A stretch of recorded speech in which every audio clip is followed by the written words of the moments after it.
Hi hello എല്ലാവർക്കും നമസ്കാരം. എൻ്റെ മോൻ ശ്രീദേവ് സ്കൂളിൽ നിന്ന് വന്നപ്പോൾ അവന് നന്നായിട്ട് വിശക്കുന്നു എന്ന് പറഞ്ഞു. അങ്ങനെ ഞാൻ അവന് ചോറും മീൻ പൊരിച്ചതും മാങ്ങ അച്ചാറും നല്ല സൂപ്പർ പുളിശ്ശേരിയാണ് കേട്ടോ. പുളിശ്ശേരിയും കൂടെ ഒഴിച്ച് ഞാൻ അവന് ചോറ് കൊണ്ട് കൊടുക്കാൻ പോവുകയാണ്.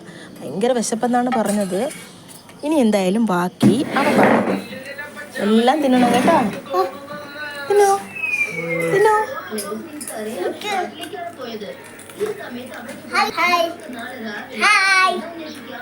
എല്ലാ ചോറും തിന്നോ? മിടുക്കനായിട്ട് ഇതെല്ലാം തിന്നോ? മിടുക്കനായിട്ട് തിന്നണം കേട്ടാ.